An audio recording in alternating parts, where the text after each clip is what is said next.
ایک بار تو ابو جہل نے کیا کیا تھا، اپنے ایک دوست کو بلایا تھا جو یمن کا رہنے والا تھا اور اس کا نام حبیب ہے. اس کو بلایا اس لیے کہ وہ بہت بڑا عامل تھا، حکیم تھا. اس کو بلایا، کہا کہ یار جتنا جلدی ہو سکے تو شہر مکہ پہنچ، اس لیے کہ شہر مکہ کے اندر میرا بھتیجا ہے محمد صلی اللہ علیہ وسلم. 40 سال تک تو وہ اچھی اچھی باتیں کرتا رہا، مگر اچانک 40 سال بعد نہ جانے اسے کیا ہو گیا ہے. وہ ہمارے خداؤں کو جھوٹا کہتا ہے، وہ ہمارے مذہب کو جھوٹا کہتا ہے، اور وہ ایک خدا کے ماننے کی باتیں کرتا ہے. حبیب تو جلدی پہنچ. تو حبیب، میں مختصر کر کے یہ بات پیش کرتا ہوں. تو حبیب جب شہر مکہ میں داخل ہوا نا، تو پہلے ہی ابو جہل سے ملاقات ہو گئی. حبیب کی اور ابو جہل کی بڑی گہری دوستی تھی. تو ابو جہل اپنے دوست سے ملانا، تو حبیب نے کہا کہ تو نے خط کے اندر یوں کیوں لکھا کہ جتنا جلدی ہو سکے شہر مکہ پہنچو؟ کیا بات ہو گئی؟ ایسی کون سی مصیبت آ پڑی ہے؟ تو ابو جہل نے کہا کہ پہلے گھر چلو پھر بتاؤں گا. کہا کہ نہیں، پہلے بتاؤ ہوا کیا ہے. کہا کہ میرا بھتیجا ہے محمد، وہ نہ جانے کیسی کیسی باتیں کرنے لگا ہے. وہ کہتا ہے کہ ہم سب کو مرنا ہے، واپس زندہ کیا جائے گا اور میدان حشر بپا ہوگا، قیامت آئے گی، ایک وحدہ لا شریک کی عبادت کرنی چاہیے. یہ تمام بت جتنے بھی خانہ کعبہ میں رکھے ہوئے ہیں یہ سب کے سب پتھر کے ہیں، یہ جھوٹے ہیں. اے حبیب، وہ ایسی باتیں کرتا ہے.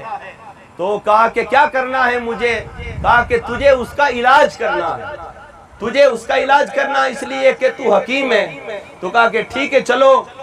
حبیب اب ابو جہل اپنے دوست حبیب کو لے کر جب شہر مکہ کی گلیوں سے ہوتا ہوا جب اپنی حویلی کی طرف جا رہا تھا، راستے میں ابو جہل نے اپنی جیب سے روئی نکالی. روئی نکال کر حبیب کو دی. کہا حبیب یہ روئی لو اور اپنے کانوں میں ڈال لو. حبیب نے کہا یہ روئی کس لیے کانوں میں ڈال لوں؟ کہا کہ یار میرا جو بھتیجا ہے محمد صلی اللہ علیہ وسلم، وہ کہتا ہے کہ مجھ پر میرے رب کا کلام اترتا ہے، اور اس کے چند ساتھی ہیں جو وہ کلام پڑھتے ہیں، جس کے کانوں کے اندر اس کلام کی آواز چلی جاتی ہے وہ انہی کا ہو کر رہ جاتا ہے. اس لیے میں نہیں چاہتا ہوں کہ تیرے کانوں میں بھی وہ آواز چلی جائے، اور تو میرا جگری دوست ہے، ایسا نہ ہو کہ تو بھی انہی کا ہو جائے. یہ روئی ڈال لے.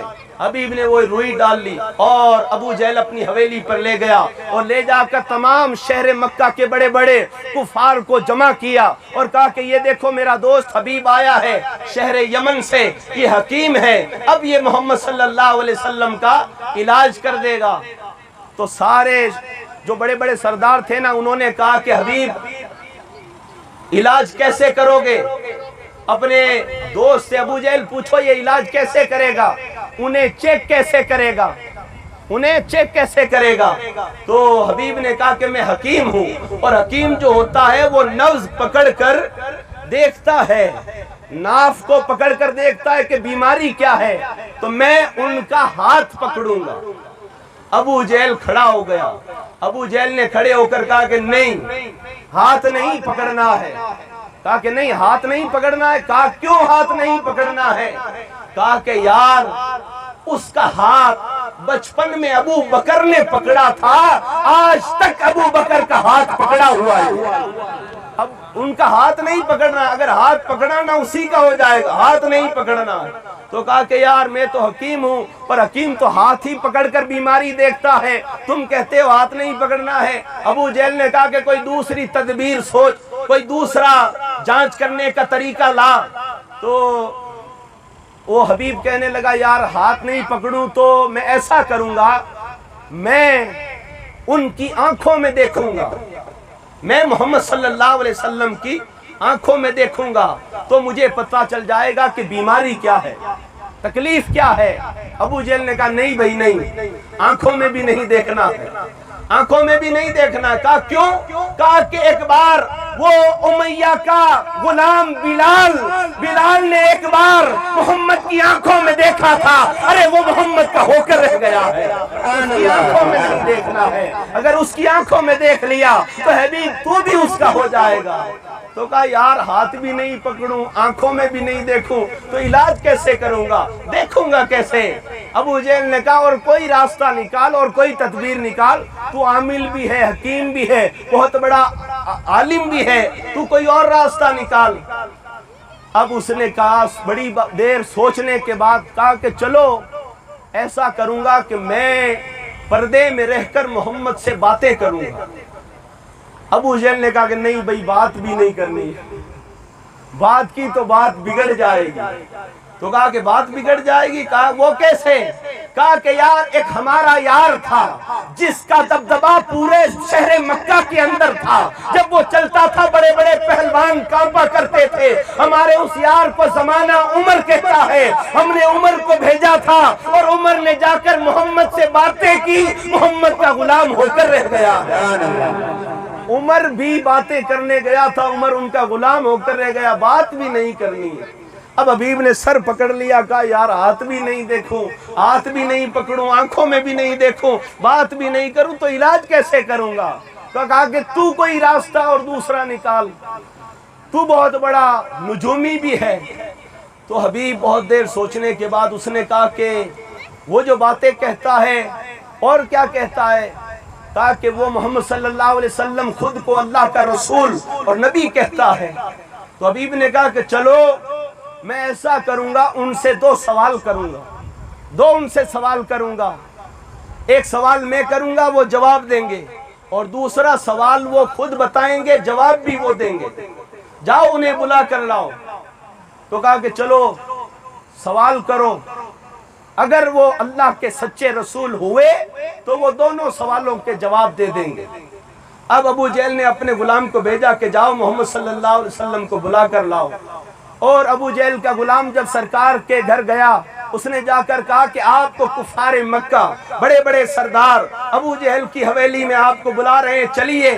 تو سرکار صلی اللہ علیہ وسلم نے کہا کہ تم جاؤ، ہم ابھی آ رہے ہیں۔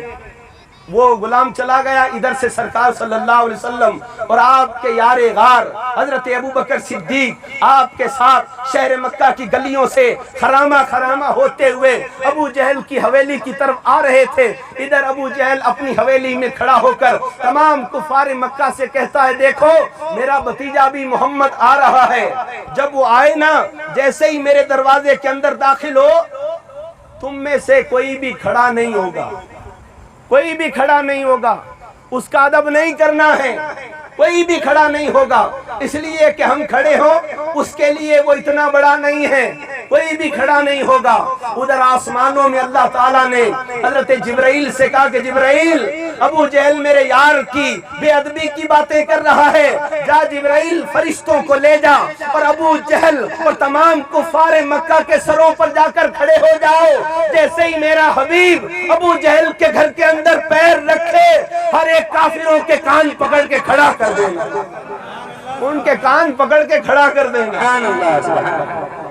ادھر اللہ تعالیٰ نے اپنے حبیب کی شان اور عظمت کے انتظام فرما دیے، ادھر سے سرکار صلی اللہ علیہ وسلم جو ہی ابو جہل کی حویلی کے اندر آپ نے پیر رکھا سب سے پہلے جو کھڑا ہوا وہ ابو جہل ہی کھڑا ہو گیا، ابو جہل ہی کھڑا ہو گیا۔ سردار ایک دوسرے سے کونی مار کر کہنے لگے سردار کیا ہوا؟ کہا کہ پتہ نہیں کیا ہوا، سے پہلے تو تم کھڑے ہوئے، تمہیں دیکھ کر سارے کفار کھڑے ہو گئے۔ اللہ تعالیٰ ایسے اپنے محبوب کی شان و عظمت بتاتا ہے، دکھاتا ہے۔ الحمدللہ رب تبارک و تعالیٰ نے ہمیں اس نبی کی امت میں پیدا فرمایا۔ اس کے بعد حبیب نے جیسے ہی سرکار آ گئے تو حبیب سے ابو جہل نے کہا ابو جہل آئے حبیب سوال کرو۔ تو حبیب آگے بڑھا اور اس نے کہا کہ آپ خود کو اللہ کا رسول کہتے ہو؟ کہا کہ ہاں۔ آپ کیا کر سکتے ہو؟ سرکار نے کہا کہ تم کیا چاہتے ہو، تم کیا چاہتے ہو؟ نبی ہوتا ہی وہ ہے جو سامنے والے کو پوچھے کہ بتا تیرے دل کے اندر کیا ہے، وہی کرتا ہوں۔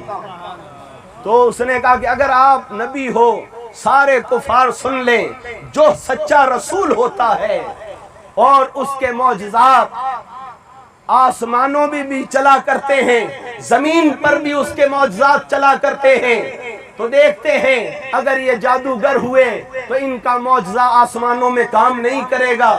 ابو جہل نے کہا جلدی بول کرنا کیا ہے، بتا تو صحیح۔ تو حبیب نے کہا یہاں نہیں بتاؤں گا، پہلے چلو مکہ کی پہاڑی پر چلتے ہیں۔ تمام کفار مکہ اور سرکار صلی اللہ علیہ وسلم آپ کے ساتھ آپ کے یار غار حضرت ابو بکر صدیق پہاڑ پر جا کر کھڑے ہو گئے۔ اب حبیب نے کہا کہ آپ اللہ کے رسول ہو؟ سرکار نے مسکرا کر کہا ہاں حبیب، تو کیا چاہتا ہے؟ حبیب نے 14ویں رات کے چاند کی طرف اشارہ کیا، اشارہ کر کے کہا کہ محمد اگر تم اللہ کے سچے رسول ہو تو وہ دیکھو 14ویں کا چاند چمک رہا ہے، اس کے 2 ٹکڑے کر دو، میں تمہیں اللہ کا رسول مان لوں گا، میں تمہیں اللہ کا رسول مان لوں گا۔ سرکار نے مسکرا کر، ابھی آپ نے اپنی انگلی ہی نہیں اٹھائی تھی، اس سے پہلے چاند وجد میں آ گیا تھا، چاند وجد میں آیا تھا، اس لیے کہ اللہ کے رسول کی انگلی چاند کی طرف ہونے والی ہے۔ سرکار نے جو ہی اپنی انگلی چاند کی طرف اشارہ کی، چاند نے اپنا سینہ چیر کر رکھ دیا، چاند کے 2 ٹکڑے ہو گئے، اور سارے کفار مکہ حیرت میں پڑ گئے کہ یہ کیسے ہو گیا۔ وہ اپنی آنکھوں کو مسلنے لگے، ابو جہل بھی اپنی آنکھوں کو مسلنے لگا۔ جب مسل کر دیکھتا ہے تو حقیقت میں چاند کے 2 ٹکڑے ہوئے ہوئے ہیں۔ اس نے اپنے یار حبیب کو دیکھا، حبیب کدھر گیا؟ جب غور کیا نا تو حبیب مصطفیٰ کے قدموں میں پڑا رو رہا ہے۔ سرکار کے قدموں سے لپٹ کر کہنے لگا کہ میں آپ کو مان گیا ہوں کہ آپ اللہ کے رسول ہو، پڑھا دیجئے لا الہ الا اللہ محمد الرسول اللہ۔ اور حبیب نے کہا کہ سرکار میرا ایک سوال اور باقی ہے۔ سرکار نے حبیب کو کھڑے کر کے کہا حبیب تیرا دوسرا سوال میں جانتا ہوں کیا ہے؟ تو کہا بتا دیجئے تاکہ ان کو تسلی ہو جائے، ابو جہل کو تسلی ہو جائے، کفار مکہ کو تسلی ہو جائے۔ تو سرکار صلی اللہ علیہ وسلم نے کہا حبیب تیرا دوسرا سوال یہ ہے کہ یمن کے اندر تیری ایک لڑکی ہے جو آنکھوں سے اندھی ہے، زبان سے بول نہیں سکتی ہے، کانوں سے سن نہیں سکتی ہے، جس کے ہاتھ نہیں ہیں، جس کے پیر نہیں ہیں۔ جیسے جیسے سرکار نشانی یہ بتا رہے ہیں حبیب کی چیخیں نکل رہی ہے۔ حبیب کہتا ہے ہاں یا رسول اللہ میری ایک بچی ایسی ہے، یا رسول اللہ میری ایک ایسی بچی ہے۔ سرکار نے مسکرا کر کہا حبیب تو چاہتا ہے اللہ تعالیٰ اس کو شفا عطا فرما دے؟ حبیب نے کہا ہاں یا رسول اللہ۔ سرکار نے مسکرا کر کہا جا حبیب یمن کے اندر جا کر دیکھ اللہ تعالیٰ نے تیری بچی کو شفا عطا فرما دی۔ اب حبیب تو وہیں سے ہی اس نے دوڑیں لگا دی۔ جب اپنے گاؤں یمن کے اندر پہنچا، یمن کے اندر جا کر اپنا مکان جیسے ہی اس نے دروازہ کھٹکھٹایا، اندر سے پیاری سی آواز آئی باہر کون ہے؟